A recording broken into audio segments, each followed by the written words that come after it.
down a couple notches. We're gonna play a couple acoustic ones, just for nostalgia's sake. And while these guys get their stuff ready, I'm thinking about busting out another story.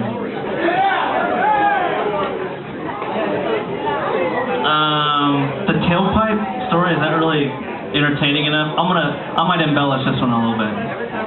We had been driving on one of our amazing tours, and we noticed we were getting sleepy a lot, like all the time. What's going on? Even when we would sleep, we'd be falling asleep in the van. We realized, we looked under and our tailpipe had eroded away, and so all the fumes were coming up into the van for half the trip. And we also noticed our shows were getting worse and worse. Like we're feeling it, it wasn't good. So we made an announcement at one of our shows that our tailpipe was bad, and coincidentally, the guy running the show wasn't able to pay us like he had promised, but his brother owned a garage. So he said, bring your van over in the morning. So we brought our minivan over there.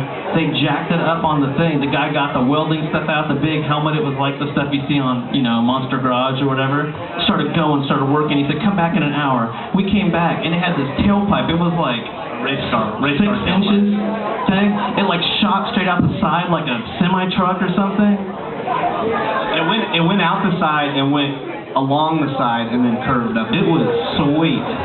I told him he should have etched the billions in it or something, like in cursive.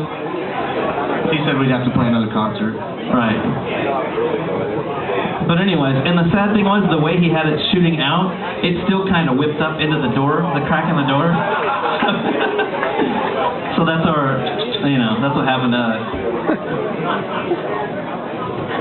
Yeah! What? And then another one, we went out to California to record one of our albums back in '03, and on our way out there, we were in the middle of the desert, at a truck stop, and it was this tiny little gas station in the middle of nowhere. And we're out there, we're getting gas or whatever, and I look down and I see something blowing from the desert, and it blows right up to my feet. It's a $100 bill from the desert, from the middle of nowhere. And I kept thinking, maybe there's a skeleton out there with this suitcase full of money, But we took that as a good omen, I think, at the time. And we bought Burger King breakfast, and we paid a guy $20 to wash our windows. He loved it. And then we blasted him with our tailpipe as we pulled out of the parking lot.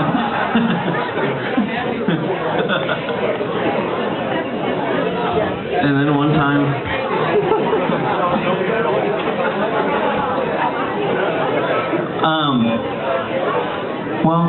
we've come a long way. We all have families now, and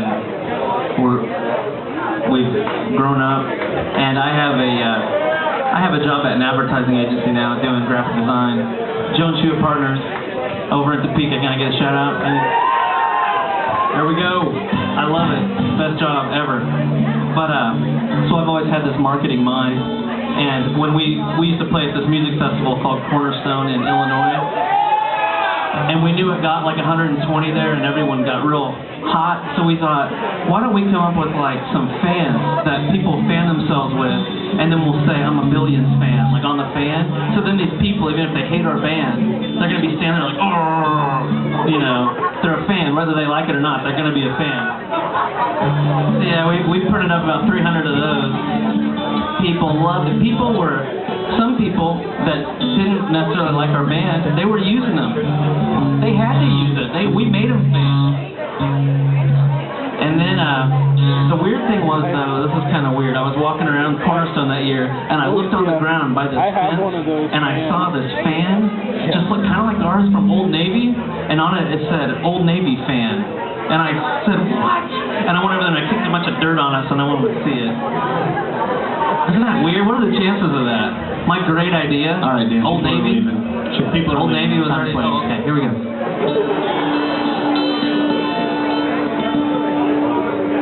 This is a song called Asia. Jared wrote it, and it's on our album, Never Felt the